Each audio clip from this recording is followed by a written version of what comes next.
দাও হচ্ছে ওরা আসুক। নমস্কার, শালপেলাতে আপনাদেরকে আবারও স্বাগত।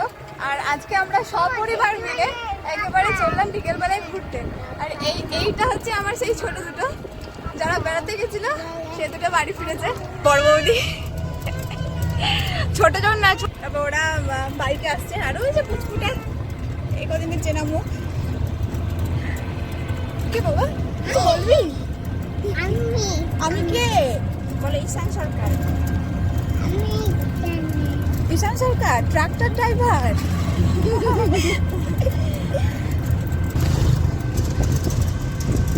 বলো কথা বলো দাদা, কথা বলবি না?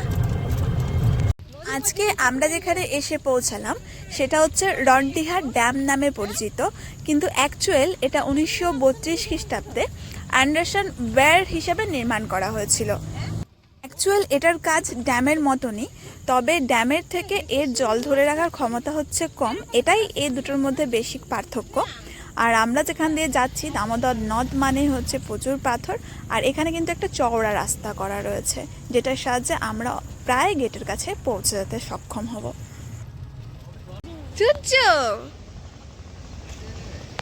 আমরা রন্ডিয়া গেটে পৌঁছে গেছি, কিন্তু ওই যে ঘুমোচ্ছে, পিসি থাকুক। আমি বৌদি আর পুচকোটা একটু ভিতরে ঘুরে আসি। তো সিঁদুর লাগিয়েছিস কি করে আমায়? পৌঁছে গেলাম, কিন্তু হচ্ছে গিয়ে ওই বাচ্চাগুলো তো ঘুমাচ্ছে, তাও বড় বৌদিকে আমি সঙ্গে করে নিয়ে এসেছি। আর এই যে পুচকাটা এখনো জেগে আছে, ঘুমাচ্ছিল, ঘুমাতে দিনই না রে বাবা। এই তুরবো তুরবো করবে। আর এই জায়গাটা হচ্ছে ভারী সুন্দর একটা জায়গা। আর আমরা প্রথমে এই দিকটা একটু উঠবো। উঠবো আমি, আসুন।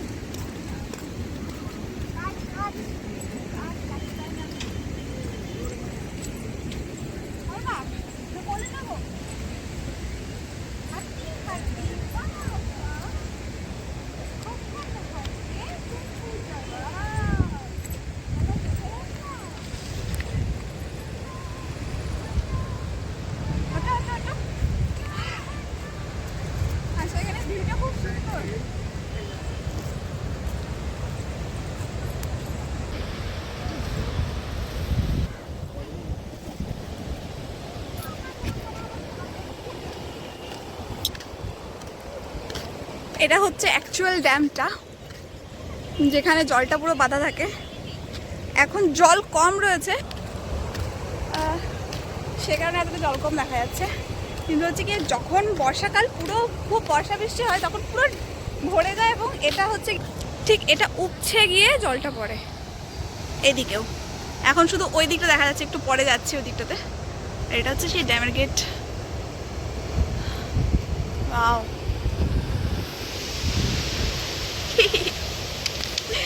এ যাবো আমরা জলে, যাবো জলে, যাও।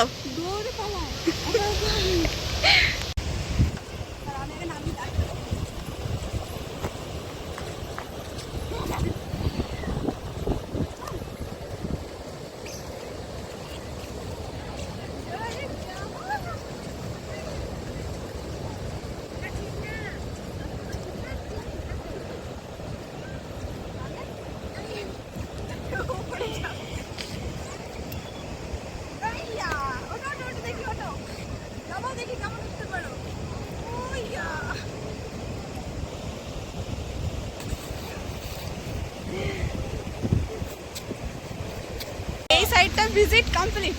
এবার হচ্ছে আমরা যাচ্ছি ডেঞ্জারাস একটা জায়গায়, যেখানে যাওয়াটা ঝুঁকি, কিন্তু যেতে হবে, দেখতে হবে, দেখাতে হবে। আস্তে আস্তে যাও, আস্তে আস্তে বেঝাপ। কি হাওয়া, ঝড়ের মতন। আস্তে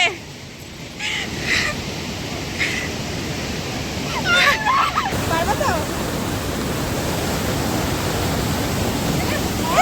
কেমন যেন লাগে না? অবশেষে আমরা সেই জায়গায় চলে এসেছি। বৌদি তো শাড়ি পরেই ঝাঁপিয়ে দিলে উঠে গেল। আর এইটা তো ওপরটা গেটে বেশি যেয়েছে ওনার কাছে।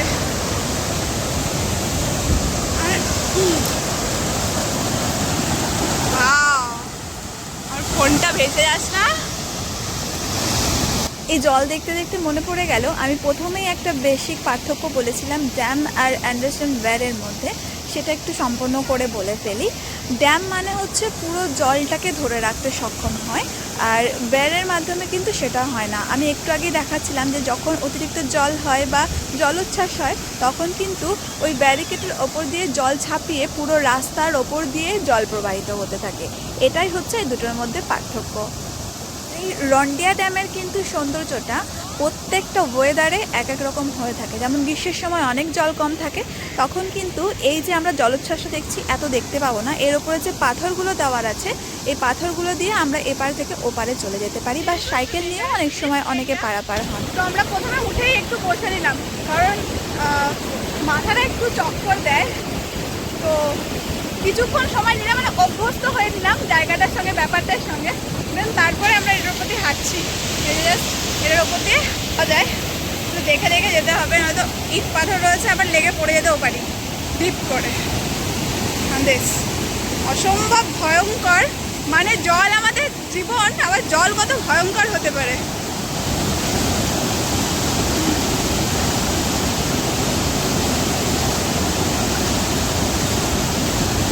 আমরা যে প্রাচীরটার ওপর এখন দাঁড়িয়ে শ্যুট করছি এখানেও কিন্তু ওঠা নিষেধ এবং এই জলে স্নান করা পর্যন্ত নিষেধ থাকে, কিন্তু তবুও আপনাদের সাথে শেয়ার করব বলে আমি আমার লাইফ রিস্ক নিয়ে উঠে গেছি। আমার উঠেই কিন্তু মাথাটা ঘুরে গেছিলো, তো আমি একটু অভ্যস্ত হয়ে নিয়ে তারপরে ভিডিওটা শ্যুট করছি।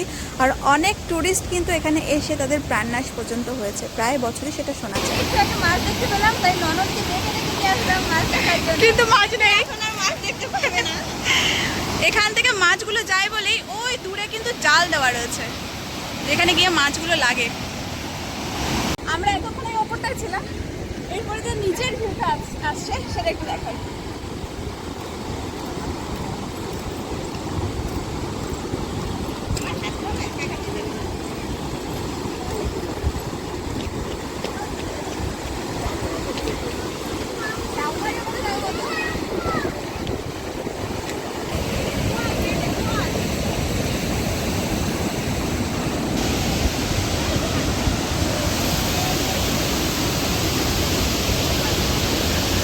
এখানে এত মানুষ ঘুরতে আসে বলে এখানে অনেক অ্যাক্সিডেন্টও হয়, মানুষ অনেক মারাও গেছে। কারণ এই যেমন একটু আগে আমরা দেখতে পাচ্ছি একদম ধারে চলে গেছে ওরা, অনেক সময় এত শ্যাওলা হয়েছে পা পিছলে পড়ে গিয়ে অনেক সময় মৃত্যু হয়, ওটা একটু রিস্ক আমাদের।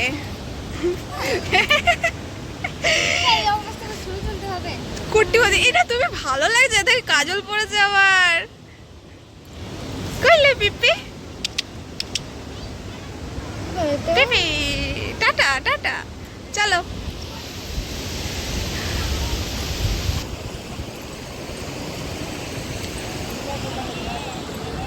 প্রচুর লোকের ঘুরতে আসার একটা স্পট, ফ্রি স্পট।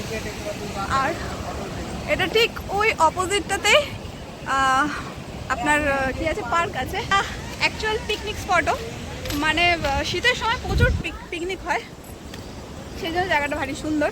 এই দেখো এগুলো, দেখো আমার পিসি দেখো কেমন চলছে, ওই কোলে নিয়ে ওর উপর দিয়ে ডন ডন।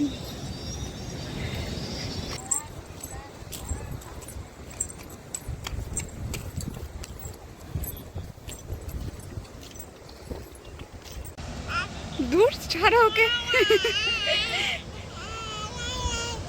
আস্তে আস্তে এই আস্তে আস্তে আস্তে, কই কই কই কই, ওলি বাবালি ওলি বাবালি ওলি বাবালি। জায়গাটা ভারী সুন্দর, পুরো পরিবার মিলে আমরা সবাই মিলে বেশ খানিকক্ষণ দারুণ সুন্দরভাবে উপভোগ করলাম। কিন্তু আমার এত তাড়াতাড়ি চলে যাবার ইচ্ছে ছিল না, কিন্তু যেতে হচ্ছে, আমাদের আরও একটু দরকার আছে, সেই কারণে। এত ভালো জায়গা যে আপনার অনেকক্ষণ এখানে আরাম করে বসে থাকতে পারবেন আপনি। আর দামোদরের এই জলের সাহায্যে কিন্তু আমরা নানানভাবে উপকারিতা পেয়ে থাকি, যেমন শিল্প কার্যে আছে, চাষ কার্যে তো আছে, এবং মৎস্য ধরে জীবিকা নির্বাহ করা হয়। এটা বলতে একেবারে ভুলে গেছি, সেটা হচ্ছে এই রন্ডিয়া ড্যামের লোকেশনটা, সেটা হচ্ছে পূর্ব বর্ধমানে পড়ছে, পানাগড় থেকে 10-12 কিলোমিটার ভেতর দিকে আপনাকে আসতে হবে। আর ঠিক আমরা খুব পারফেক্ট টাইমে এসেছি, কারণ এর থেকে বেশি বর্ষা হয়ে গেলে এই যে রাস্তাগুলো দেখছেন এগুলো পুরো একেবারে নদীর জলে তলিয়ে যাবে, তখন কিন্তু চারপাশে নেমে আর আপনি ভিজিট করতে পারবেন না। তো আমরা যে সময়টা এসেছি সেটা হচ্ছে হালকা বর্ষার টাইমে, এই টাইমে আসলে সব থেকে বেশি ভালো উপভোগ করতে পারবেন।